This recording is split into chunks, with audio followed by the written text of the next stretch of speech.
So, ito proposal natin sa NBI, sa Malacanang, at saka sa DOJ. Imbestigahan niyo yung Southeast Asian Games of 2019 kung saan tayo nag-overall champion at tinangala ng buong Southeast Asia. Imbestigahan niyo ng husto, bigay niyo lahat.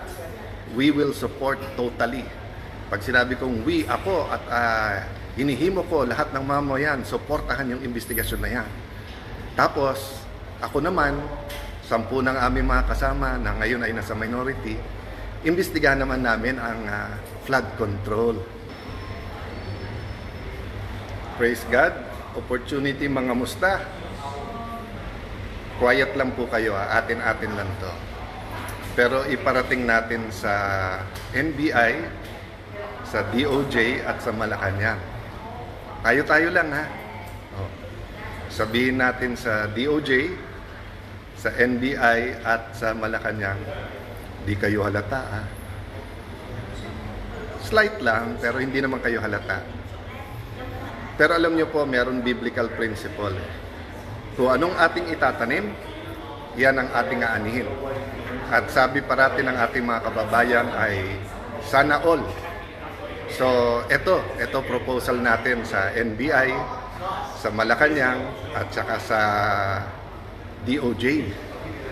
Imbestigahan niyo yung Southeast Asian Games of 2019 kung saan tayo nag-overall champion at tinangala ng buong Southeast Asia. Imbestigahan nyo ng husto, bigay nyo lahat. We will support totally.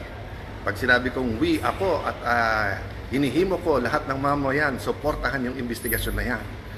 Tapos, ako naman, 10 ng aming mga kasama na ngayon ay nasa minority, imbestigahan naman namin ang flood control. Deal? So, madali lang yan, Malacanang, kasi sumusunod naman sa inyo sila Senator Erwin, sila Senator Lacson, yung mga nasa Blue Ribbon. Kalabitin nyo na. Total, 30 weeks. Matagal po itong impeachment. At sabi nga, wag panay technicalities. Lalo po ang Blue Ribbon Committee, wala masyadong technicalities doon. So, wag po tayo mangamba sa kahit anong investigasyon. Salamat po sa lahat na nagpaparating ng suporta, lalo po yung prayers. Pagkatapos sabihin na incidental lang dahil yung building biglang pinawalang sala na ang mga kakampi nila. Tapos sinabi ng DOJ, tama yung investigasyon na yan. Tapos ang Malacanang, naimbestigahan na daw yung sekretary nila, pero ako daw, hindi pa. Okay lang, imbestigahan natin lahat. Pero hindi naman siguro bad words ang flood control. Ang bad words ay cover up. So, tamang-tama, magsosona na ulit. Bigyan natin ng pwedeng pag-usapan ang mahal natin Pangulo na tunay na mga pangyayari. May list na kami ng mga witnesses na mga matitibay. Yung iba, nasabi na in public. So, supportan natin lahat. All-out investigation, katotohanan, para magbago na yung ating bayan. God bless you all. Praise God.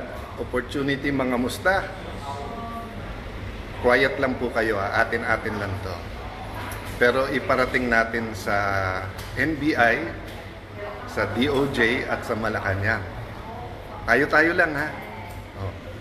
Sabihin natin sa DOJ, sa NBI at sa Malacanang, di kayo halata ha. Slight lang, pero hindi naman kayo halata. Pero alam nyo po, meron biblical principle. Kung anong ating itatanim, yan ang ating aanihin. At sabi parati ng ating mga kababayan ay sana all.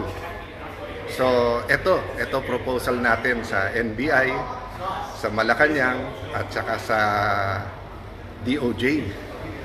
Imbestigahan nyo yung Southeast Asian Games of 2019 kung saan tayo nag-overall champion at tinangala ng buong Southeast Asia.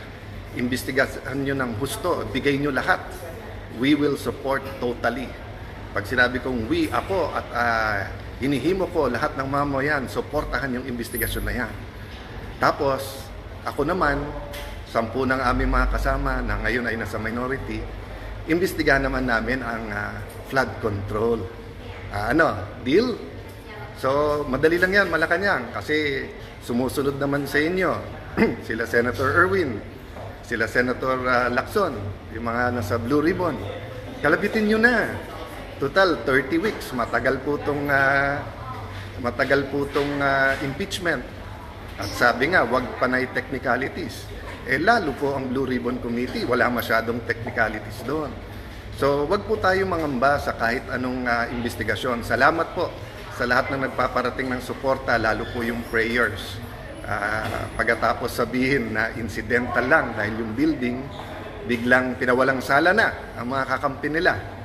Tapos sinabi ng DOJ, tama yung investigasyon na yan. Tapos ang Malacanang, naimbestigahan na daw yung sekretary nila, pero ako daw, hindi pa. Okay lang, imbestigahan natin lahat. Pero hindi naman siguro bad words ang flood control. Ang bad words ay cover up. So, tamang-tama, magsosona na ulit. Bigyan natin ng pwedeng pag-usapan ang mahal nating Pangulo na tunay na mga pangyayari. May list na kami ng mga witnesses na mga matitibay. Yung iba, nasabi na in public. So, supportan natin lahat. All-out investigation, katotohanan, para magbago na yung ating bayan. God bless you all. Praise God. Opportunity mga musta. Quiet lang po kayo, atin-atin lang to. Pero iparating natin sa NBI, sa DOJ at sa Malacanang. Tayo-tayo lang Sabihin natin sa DOJ, sa NBI at sa Malacanang, di kayo halata Slight lang, pero hindi naman kayo halata. Pero alam nyo po, meron biblical principle. Kung anong ating itatanim, yan ang ating aanihin. At sabi parati ng ating mga kababayan ay sana all. So, ito proposal natin sa NBI, sa Malacanang, at saka sa DOJ. Imbestigahan nyo yung Southeast Asian Games of 2019 kung saan tayo nag-overall champion at tinangala ng buong Southeast Asia. Imbestigahan nyo ng husto, bigay nyo lahat. We will support totally. Pag sinabi kong we, ako, at hinihimo ko lahat ng mamayan, supportahan yung investigasyon na yan. Tapos, ako naman, 10 ng aming mga kasama na ngayon ay nasa minority, imbestigahan naman namin ang flood control. Deal? So, madali lang yan, Malacanang, kasi sumusunod naman sa inyo sila Senator Erwin, sila Senator Lacson, yung mga nasa Blue Ribbon. Kalabitin nyo na. Total, 30 weeks. Matagal po itong impeachment. At sabi nga, wag panay technicalities. Lalo po ang Blue Ribbon Committee, wala masyadong technicalities doon. So, wag po tayo mangamba sa kahit anong investigasyon. Salamat po sa lahat ng nagpaparating ng suporta, lalo po yung prayers.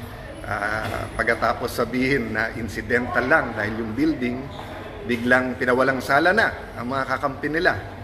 Tapos sinabi ng DOJ, tama yung investigasyon na yan. Tapos ang Malacanang, naimbestigahan na daw yung sekretary nila, pero ako daw, hindi pa. Okay lang, imbestigahan natin lahat. Pero hindi naman siguro bad words ang flood control. Ang bad words ay cover up. So, tamang-tama, magsosona na ulit.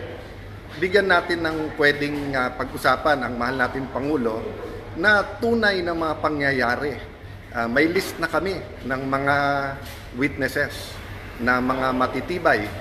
Yung iba, nasabi na in public. So, supportan natin lahat. All-out investigation, katotohanan, para magbago na yung ating bayan. God bless you all. Praise God. Opportunity mga musta. Quiet lang po kayo, atin-atin lang to.